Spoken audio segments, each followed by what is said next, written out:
Bonjour et bienvenue pour ce nouvel épisode de Bulldoze Hebdo, le numéro 8. Je suis François Tréca, le fondateur de Bulldoze. Alors pour rappel, Bulldoze, c'est une plateforme de mise en relation entre des entrepreneurs et leurs clients, et qui a la particularité d'être entièrement gratuite, sans abonnement, et vous travaillez en direct avec vos clients. Actuellement, il y a deux activités qui sont principalement disponibles sur Bulldoze. C'est la rédaction web et la vente de liens. Donc si vous êtes rédacteur web ou éditeur de site, vous pouvez vous inscrire sur Bulldoze pour vendre des textes ou des liens. Et si vous êtes à la recherche de textes ou de liens, vous pouvez vous inscrire sur Bulldoze pour passer commande auprès des prestataires qui se sont inscrits. Voilà. Alors, aujourd'hui dans Bulldoze Hebdo, on a pas mal de choses à voir parce que j'ai pas mal avancé au niveau du code, donc il s'est passé quelques petites choses aussi. Alors, la première chose, c'est le conseil aux entrepreneurs. Je vais répondre à la question, est-ce qu'il faut communiquer lorsque personne ne me voit ? Donc, je vais vous dire ce qu'il faut faire dans ce cas-là. C'est une question qu'on m'a posée, je trouvais que c'était pertinent. Alors, ensuite, je vais vous faire un petit point sur la fiche profil que j'ai modifiée, parce que maintenant, vous allez pouvoir saisir l'identifiant officiel de votre entreprise, et également préciser si votre statut, si votre entreprise a été créée ou pas. On verra pourquoi c'est important et qu'il faut que vous fassiez la mise à jour de votre profil. Il y a une autre mise à jour importante qui a été faite au niveau de la fiche profil des rédacteurs, au niveau de votre spécialisation et de votre style d'écriture favori. Donc ça c'est pareil, je vais vous expliquer ce qui a changé et vous devez faire la mise à jour de votre fiche profil, c'est important. J'ai vendu mon premier communiqué sponsorisé. Donc ça fait vraiment plaisir parce que du coup c'est le modèle économique de Bulldoze qui commence à rapporter. Donc ça c'est une bonne nouvelle et puis je vous ferai un petit débrief là-dessus. Et enfin on fera un point sur les stats hebdomadaires. Donc voilà, c'est parti. Alors, premier point, le conseil aux entrepreneurs. Donc j'ai eu une question qui était François, tu dis qu'il faut communiquer, mais moi quand je communique, personne ne me voit. Est-ce que ça sert à quelque chose ? Donc, je vous ai dit la semaine dernière que pour gagner de l'argent, un entrepreneur ne gagne pas de l'argent. L'argent ne tombe pas du ciel. L'argent, on le reçoit de la part des clients qui nous le donnent en échange d'un produit ou d'un service. Donc, pour qu'un client nous donne de l'argent, il faut d'abord qu'il nous fasse confiance. Pour qu'il nous fasse confiance, il faut qu'il nous ait déjà vus. Pour être vu, il faut être visible. Et pour être visible, il faut communiquer. Donc vous voyez, c'est ce que je vous ai expliqué la semaine dernière, qu'il y a tout ce cheminement entre le fait de vendre et le fait de communiquer. Sans communication, il n'y a pas de vente. Donc il faut communiquer. Mais au début, c'est difficile parce qu'en fait, on communique, mais personne ne nous entend.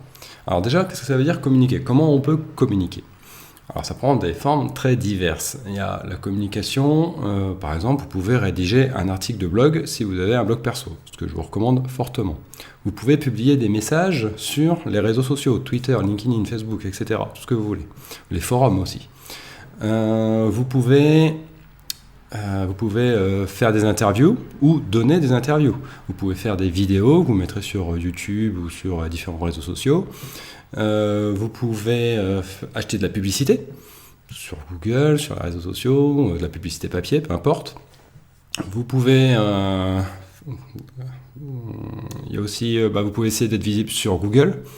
Donc voilà, donc il y a vraiment plein de façons de communiquer pour essayer d'atteindre vos clients. Donc, le problème, c'est qu'au début, comme personne ne vous connaît, personne ne s'est abonné à vous, Google ne vous affiche pas dans le résultat de recherche, vous payez de la pub, vous n'êtes pas forcément efficace en publicité, enfin voilà. Donc au début, c'est très dur de communiquer parce qu'en fait, il n'y a pas de résultat. Et dans ce cas-là, est-ce qu'il faut continuer à communiquer ? En fait, j'ai envie de dire oui, évidemment, parce que, vous n'avez pas le choix, il n'y a pas vraiment d'autres moyens de réussir à vendre vos produits et vos services à vos clients. Et il y a d'autres bonnes raisons qui font que même s'il y a peu de personnes qui vous écoutent, il faut continuer. La première raison, c'est qu'en fait, lorsqu'on communique, on monte en expertise. Et ça, c'est vraiment quelque chose qui est important. C'est-à-dire que, par exemple, vous allez rédiger un article de blog, ou alors vous allez poster une vidéo ou écrire un message sur un réseau social. Et en fait, peut-être que vous allez donner une astuce technique, par exemple. Cette astuce technique, avant de la donner, vous allez vérifier qu'elle fonctionne vraiment. C'est-à-dire, vous allez vous dire, attention, là, il y a des gens qui vont... je sais que ça marche, mais il y a des gens qui vont le lire. Peut-être des gens qui vont le lire. Et peut-être que si j'ai faux, je vais me faire taper sur les doigts. Par les concurrents, par exemple. Et donc, vous allez vérifier toutes les informations techniques que vous allez mettre sur cette communication. Et peut-être que là, en vérifiant ce que vous êtes en train d'écrire, vous allez vous rendre compte qu'en fait, c'est pas assez précis, peut-être que c'est faux même, et que finalement, ce que vous pensiez être vrai, finalement, c'était faux ou inexact. Et donc, dans ce cas-là, vous allez, avant de cliquer sur le bouton « Publier », vous allez vous dire « Ah non, en fait, il faut que j'améliore ça ». Et donc, ça, pour moi, c'est un des principaux intérêts de la communication, c'est qu'en fait, ça vous force à vous remettre en question. C'est-à-dire, est-ce que ce que je sais, est-ce que finalement c'est vrai ? Et là, vous n'avez pas le choix. Enfin, si. Et si vous, malgré tout, malgré le fait que vous vérifiez, vous vous plantez et que vous publiez quelque chose qui est faux, en fait, il y aura des gens pour vous dire que c'est faux. Donc, soit vous faites attention à ce que vous publiez et donc vous allez vérifier et vous allez vous rendre compte tout seul que c'est faux et vous allez vous corriger et donc vous allez progresser. Soit vous allez vous faire taper sur les doigts par les gens qui vont vous dire mais ce que tu racontes c'est n'importe quoi et dans ce cas-là vous allez également progresser, sauf que ce sera encore plus désagréable. Donc voilà, donc la première bonne raison de communiquer même si personne ne vous entend, c'est qu'en fait vous allez progresser techniquement. Vous allez aussi progresser en communication, c'est-à-dire que, par exemple, pour mes premières vidéos là, que j'ai tournées sur Bulldoze Hebdo, pour installer mon matériel et tout ça, ça me demandait beaucoup de temps. Et plus j'en fais, et plus c'est facile. En fait, c'est bon, au début, je comprenais pas techniquement comment on faisait pour relier le micro au téléphone. Et ça y est, maintenant, j'ai bien compris et je le fais en 2 secondes. Au début, pour moi, c'était compliqué, c'était une source de stress. Voilà, ce qui fait que quand j'ai fait mes premières vidéos, j'étais un petit peu en stress parce que je me demandais si mon micro allait marcher. Bref, c'est un petit exemple perso, mais le fait est que plus vous communiquez et plus ça sera facile de communiquer. Et c'est aussi un excellent entraînement pour quand vous allez vous retrouver face à vos clients, parce que en fait, comme vous allez avoir appris seul à mieux communiquer, vous serez plus à l'aise avec eux. Donc voilà, donc c'est un ensemble de choses. Donc globalement, communiquer vous fait progresser personnellement.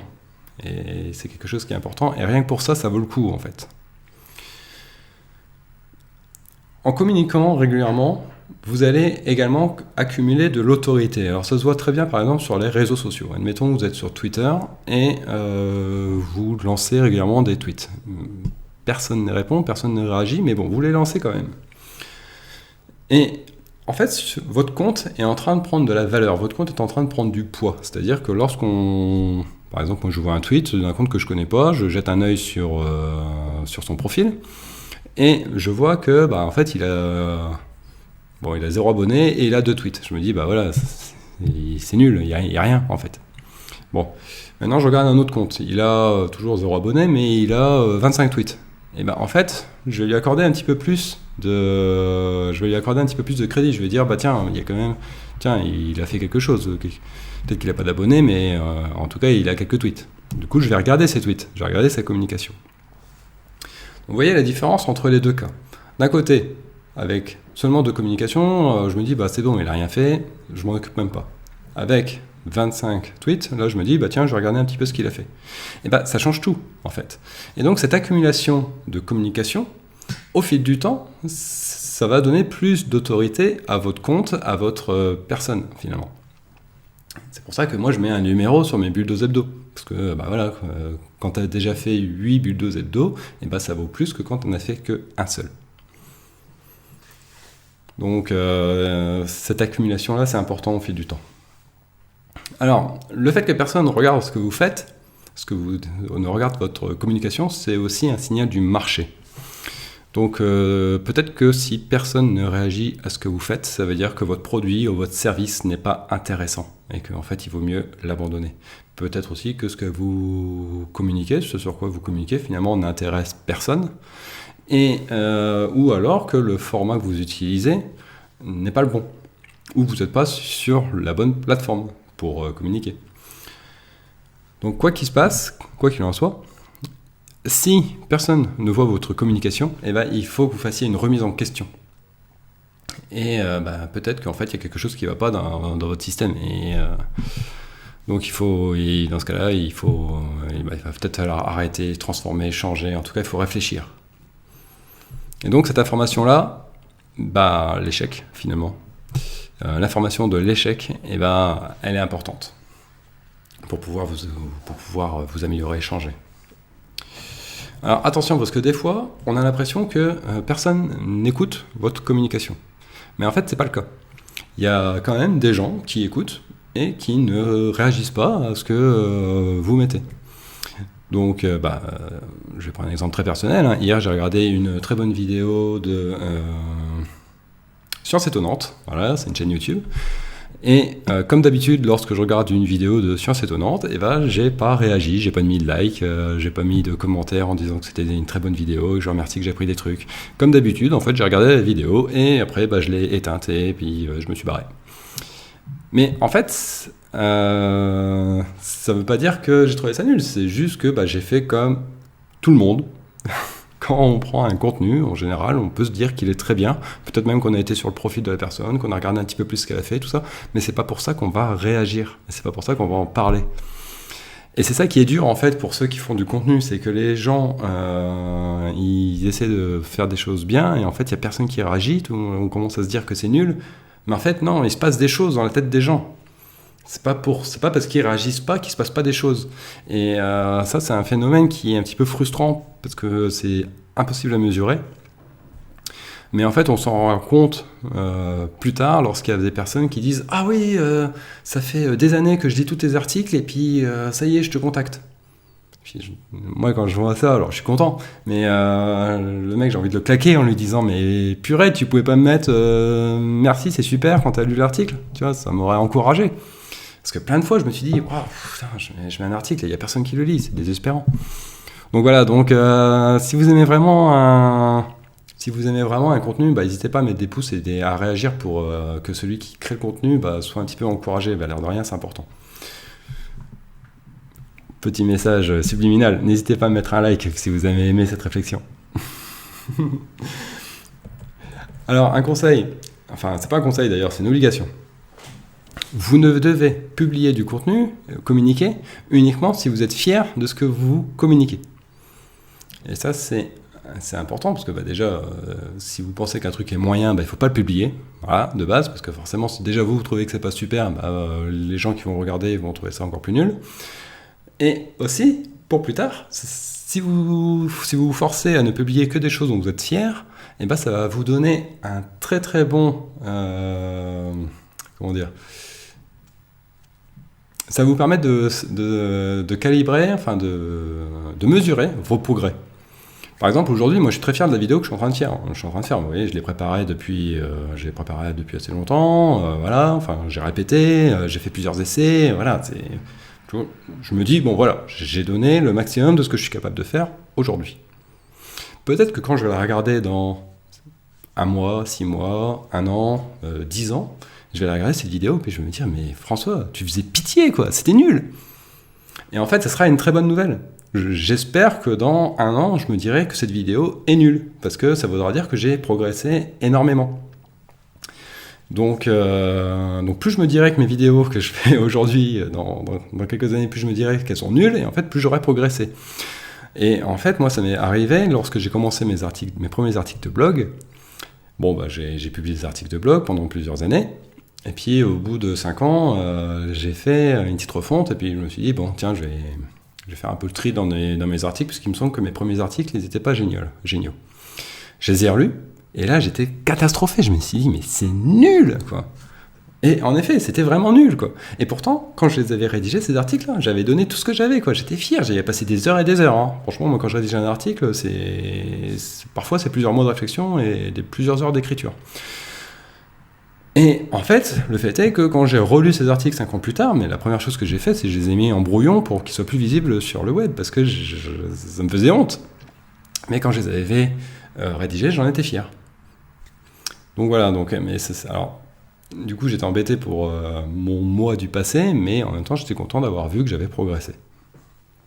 Donc voilà, donc c'est pour ça que vous devez pour ça que vous devez communiquer, même si vous pensez qu'il n'y a personne qui vous regarde.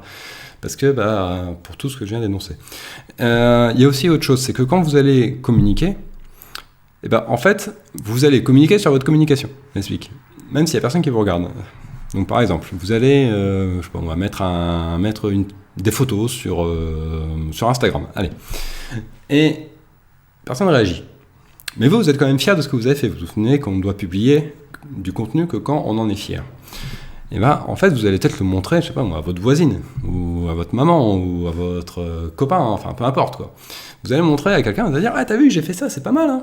Bon, personne ne réagit, mais en tout cas, je l'ai fait, et moi, j'en suis fier. Voilà, donc vous allez communiquer sur la communication, c'est très méta, hein.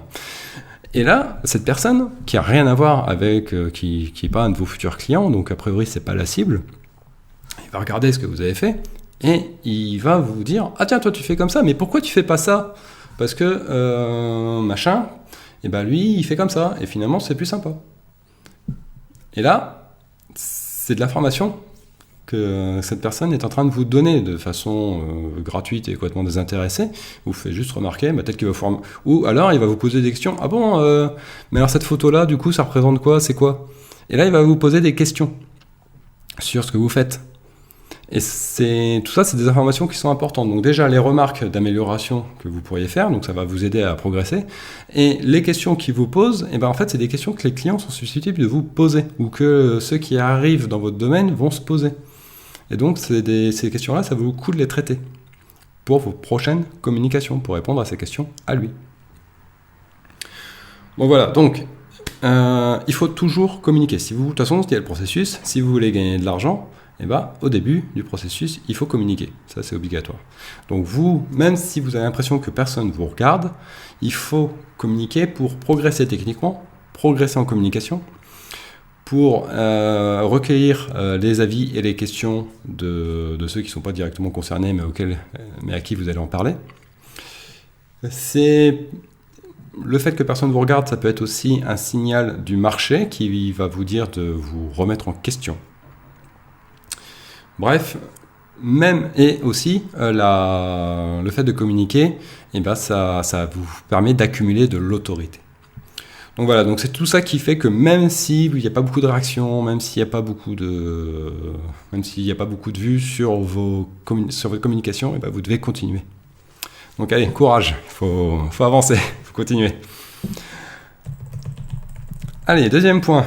Sur la fiche profil, j'ai fait des modifications. Vous pouvez désormais préciser le statut de création de votre entreprise. Donc vous pouvez dire si elle est pas encore créée, si elle est en cours de création ou si elle est déjà créée et active.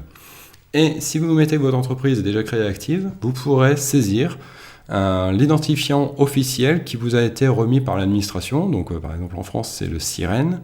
Au Bénin, c'est l'IFU. En Espagne, c'est le NIF, etc. Et donc, cet identifiant, vous allez pouvoir le préciser dans votre fiche profil.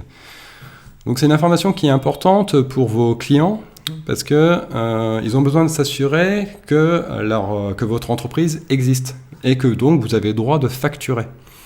Donc, oui, parce qu'en fait, on n'a pas le droit de faire travailler Enfin, c'est pas exactement ça. Donc on n'a pas le droit, si on veut déduire une facture, il faut que cette facture, vous ayez le droit de l'émettre. Enfin, il faut que la personne qui l'a émis ait le droit de l'émettre. Et donc il faut qu'il soit inscrit auprès de l'administration de son pays. Donc voilà, donc ça c'était vraiment une demande récurrente des clients de pouvoir vérifier que l'entreprise existe. Donc là maintenant c'est le cas. Donc saisissez bien votre identifiant officiel de votre administration pour prouver que votre entreprise existe. J'ai également mis des liens sur la fiche profil vers les pages qui permettent de vérifier si le numéro que vous avez saisi existe vraiment. Donc du coup les clients peuvent vérifier que c'est la bonne entreprise par rapport à la fiche profil. Donc remplissez bien cette information, c'est important, ça va vraiment augmenter la confiance que les gens vont avoir dans votre fiche. Alors aujourd'hui cette information elle est facultative, donc bientôt elle va être fortement recommandée, c'est-à-dire vous allez avoir des messages, si vous êtes prestataire, vous allez avoir des messages qui vont apparaître sur l'interface en vous disant merci de saisir votre statut de création d'entreprise et votre identifiant officiel d'entreprise. Et je pense qu'à terme ça sera obligatoire. Pour être visible, au moins pour être visible dans le moteur de recherche. Donc essayez de le mettre assez rapidement. Alors j'ai fait une autre mise à jour importante au niveau des fiches profil des rédacteurs. Donc maintenant, en fait, dans la fiche profil des rédacteurs, vous pouvez sélectionner les thématiques, vos thématiques favorites pour rédiger. Donc par exemple, vous pouvez sélectionner, je sais pas moi, sport, automobile, nature. Voilà, il y a plein de thématiques comme ça. Il y en a une trentaine. Et vous pouvez sélectionner les thématiques que vous souhaitez. Alors avant, on pouvait en sélectionner autant qu'on voulait. Et donc ce qui se passait, c'est que les rédacteurs cochaient toutes les thématiques pour essayer d'avoir un maximum de visibilité sur le moteur de recherche. Donc c'était astucieux, mais bon, ça n'apportait pas beaucoup de pertinence parce que finalement, si vous aimez rédiger dans toutes les thématiques, ça veut dire que vous êtes un rédacteur généraliste. Donc ça n'a d'intérêt que si on ne sélectionne que quelques-unes. Donc du coup, j'ai changé le fonctionnement de la fiche profil des rédacteurs. Désormais, vous pourrez choisir soit d'être un rédacteur généraliste, c'est-à-dire que vous acceptez de rédiger, que vous pouvez rédiger facilement dans toutes les thématiques. Donc forcément, ça implique que vous allez devoir faire des recherches à chaque fois qu'on vous présente un nouveau sujet. Ou alors, vous pouvez déclarer être un rédacteur spécialisé, et dans ce cas-là, vous pouvez sélectionner jusqu'à 3 thématiques dans lesquelles vous êtes plus à l'aise. Et donc, dans ce cas-là, dans votre fiche, ça sera inscrit les thématiques favorites sont, nature, animaux et plantes. Voilà. Donc, essayez de mettre des catégories qui soient cohérentes, c'est-à-dire ne mettez pas, j'aime la nature, l'automobile et les réseaux sociaux, ça fera un mix un peu bizarre, donc essayez d'être cohérent dans votre façon de sélectionner vos thématiques favorites. Puis je rappelle, de toute façon, vous pouvez donner maintenant, vous avez un nouveau champ présentation qui vous permet vraiment de vraiment vous présenter, mais il y a beaucoup de place, quoi. Et puis vous pouvez mettre toute la présentation, toutes les formats que vous voulez, des titres, des sous-titres, des listes à puces. Donc n'hésitez pas à décrire qui vous êtes et ce que vous proposez dans le champ présentation pour compléter ces informations. Alors, il y avait la même chose avec les différents styles de rédaction qu'on pouvait mettre en place. Avant, on pouvait en sélectionner autant qu'on voulait. Maintenant, vous ne pouvez plus en sélectionner qu'un seul en favori. Donc, si vous êtes rédacteur, mettez bien à jour votre fiche profil, parce que là, en gros, il y a 99% des rédacteurs qui sont passés en rédacteur généraliste. Donc, si vous voulez vous distinguer des autres, choisissez une spécialité, comme ça vous aurez plus de pertinence. Quatrième point, il y a eu le premier communiqué sponsorisé qui a été publié cette semaine. Donc là, pour moi, c'est une belle victoire parce que du coup, il y a quelqu'un qui était intéressé pour communiquer auprès des membres de Bulldoze.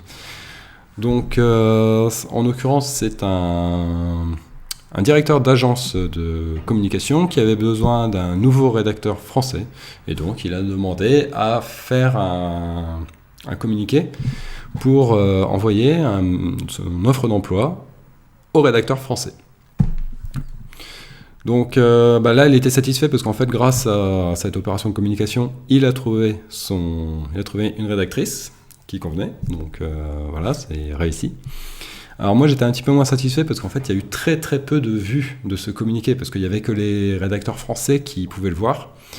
Et en fait, c'est là que je me suis rendu compte qu'il y avait extrêmement peu de Français qui étaient actifs, de rédacteurs français qui étaient actifs sur la plateforme.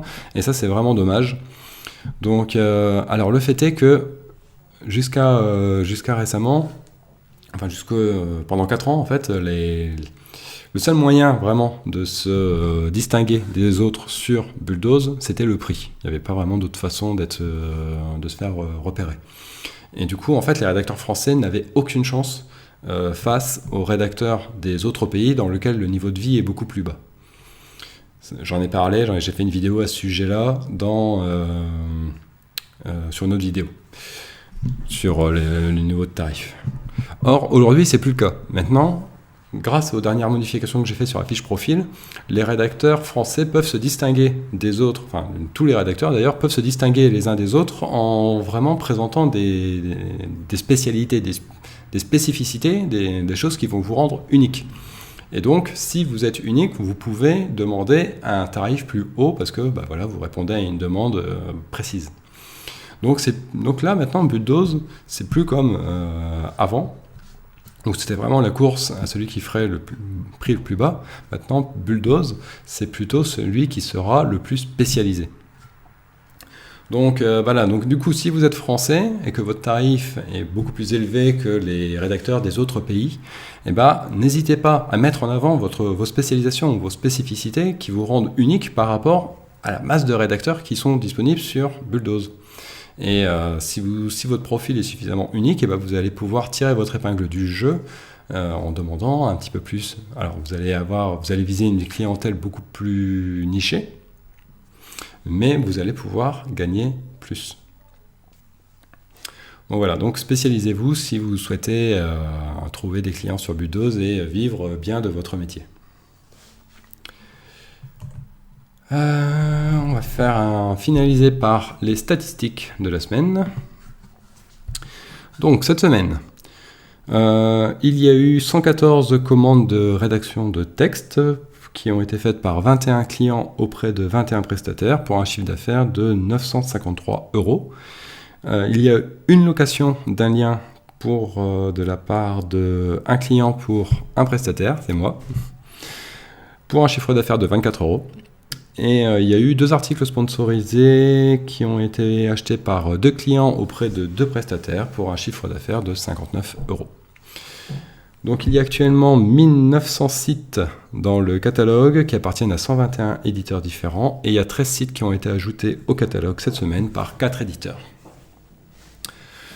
Donc voilà, ça continue, ça avance gentiment.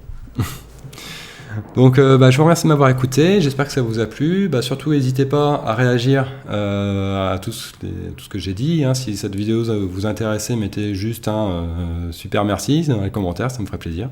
Je suis comme tous les autres, moi j'ai besoin qu'on m'encourage un petit peu, j'espère que ça vous plaît.